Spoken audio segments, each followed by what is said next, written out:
Maaf Pak, suaranya nggak kedengeran.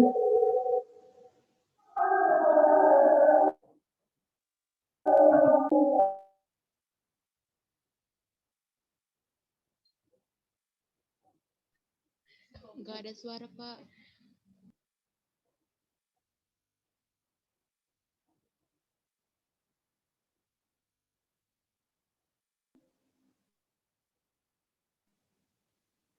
Bapak suaranya nggak ada. Tuh, barusan tak dengar ya suara saya? Enggak Pak. Aduh. Jadi itu ya, karena sekali lagi saya jelaskan kenapa dia tidak bisa berputar kencang lagi, karena nilai C-nya itu sudah, maaf maksud saya, kemampuan kapasitornya itu tidak murni lagi nyampe 400 volt untuk menaikkan tegangannya. Kenapa? Tadi kan dia menyimpan. Jadi prinsip kapasitor itu terakhir di sini saya buatkan. Ini kapasitor, saya bikin gambarnya. Ini prinsip kerjanya ya. Ini ada terminal, misalnya ini negatif, ini plus. Ini di dalam ini ada lempengan ini ya, ada lempengan positif, ada lempengan. Misalkan kita punya listrik 220 volt. Ini 400 volt misalnya. Saya kasih ini dengan listrik ini, negatif misalnya, saya kasih positifnya ke sini. Lalu gimana? Yang tadinya 220 volt, maka yang keluar ke sini ini sekarang adalah 400 volt tegangannya. Nah, 400 volt, sehingga 400 volt itu dapat membuat kipas itu kuat tenaganya, dia tenaga awal untuk dia memutar. Lalu grafiknya seperti apa? Grafiknya ketika kita hidupkan kipas itu, ini volt ya. Oke. Ketika saat kita hidupkan dia 400 itu. 400. Tetapi nanti karena energi pada kapasitor itu selalu dipakai oleh rotor dan generator, rotor dan stator pada motor, sehingga dia akan menurun sedikit dari 400. Tetapi ingat, kapasitor ini juga setiap waktu diisi oleh arus PLN kita, sehingga arusnya itu ya sekitar di bawah-bawah, maaf, tegangannya di bawah 400 sedikit, misalnya 370, 380 misalnya seperti itu. Tetapi kalau dia sudah rusak, nanti tegangannya begini dia lagi. Kalau dia udah rusak ya, ini misalnya 300 misalnya kan. Kalau dia sebetulnya bukan rusak, tetapi efisiensinya sudah menurun. Jadi seperti itu. Bagus pertanyaannya.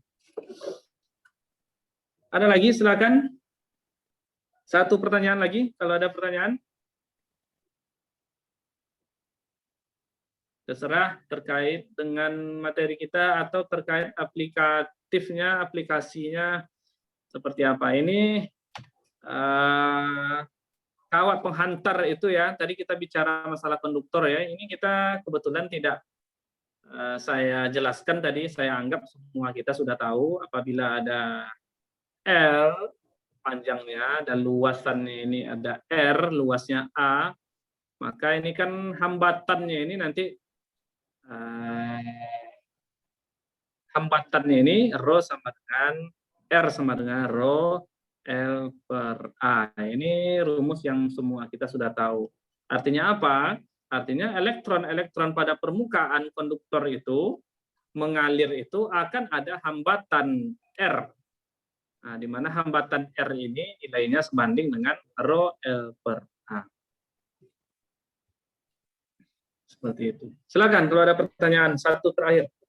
Satu lagi.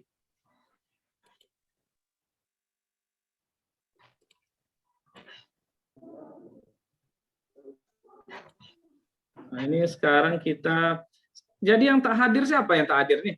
Saya tidak tahu ya. Yang tak hadir tadi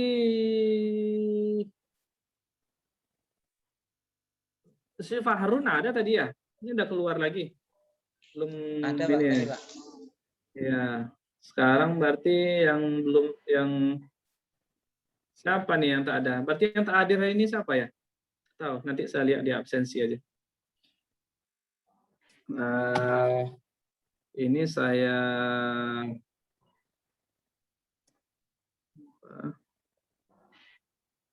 bentar, saya print screen.